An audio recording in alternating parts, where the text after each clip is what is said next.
Okay, so what are the benefits of a droop suspension? To the right, I have a regular suspension rig, and as you can see on a side hill, those springs are extended completely to its max. It's about ready to tip, basically. While on a droop suspension, take a look, that is where I set my droop, the semi-droop. It looks like as if it was on flat ground. The body is composed. It's using the axle weight to hold the body down. So this is one benefit, is side hill. Going up vertical, same thing. What happens is, when you're going up a vertical climb, look at your suspension.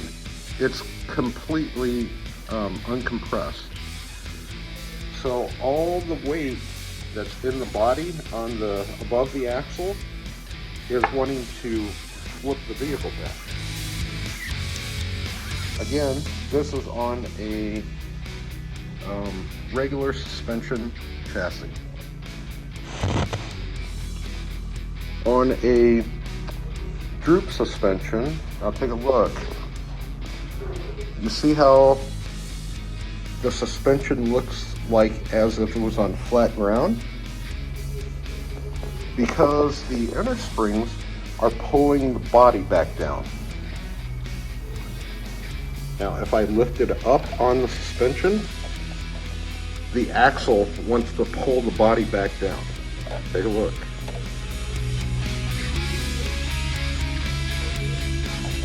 So it's keeping this body, pulling it back down towards the incline that you're climbing. That way, when you're doing very vertical climbs, the front suspension does not unload, and all the weights in your axles and wheels are holding the front end down towards the hill. This is the same in a downhill situation. Again, your suspension is completely unloaded, making your body with a high center of gravity. Again, here is the droop suspension. The suspension is as if it was sitting on normal ground. Now, the benefits of a droop suspension also is you don't lose articulation by going with a short shock or limiting straps. You don't lose that articulation. As you can see with a droop suspension, you don't lose the articulation as if you were going with a short shock or limiting straps.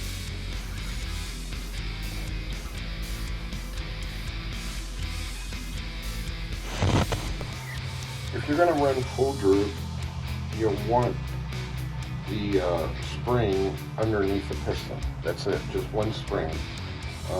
This brand of shocks comes with 3 different ones, a very light one, medium weight, and a heavy weight. So the whole idea with something like the Getitlow, you'll probably just run a light spring. Keep in mind, this is to control the body. So usually, a full droop would be the long spring underneath the piston. The cap goes on, and then you would mount the shock. Now, keep in mind, the shock is pulling backwards now. That's to control the body. Okay, so this is a full droop. You wouldn't have any compression side. A semi-droop is what I usually run. On the fronts, I would run a longer soft spring because of the gecko and its weight, and a light compression spring.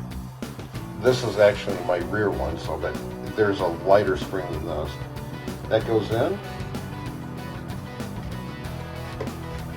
and this goes in like so. And this is a semi-droop setup where you're going to have compression as well as controlling the body. See how the other spring pulls the suspension back? Now when you're sitting on the ground in your shocks, this is the amount of sag you're going to get. And as the vehicle weight, there's your compression. But when you're going uphill, you want that the weight of the axle to pull your body back down, and it will always sit about like that.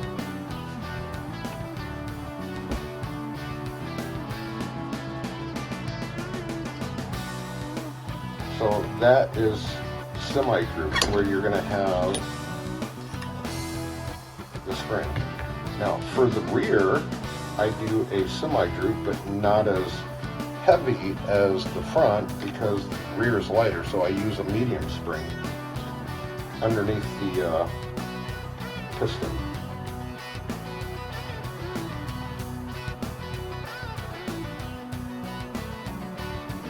And this is my rear setup.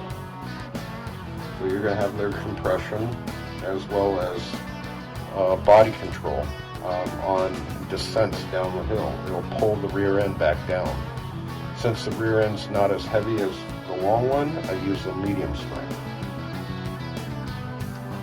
Then with these shocks,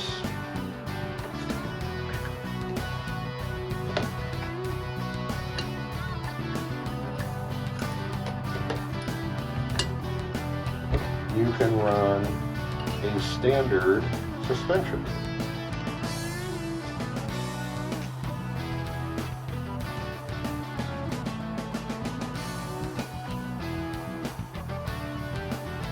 Again, this is just a regular suspension.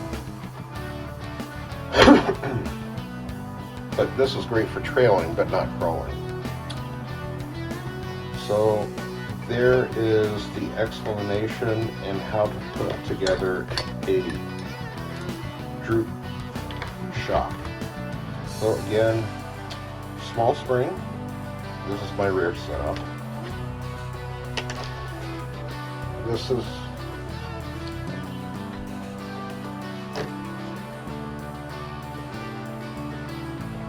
a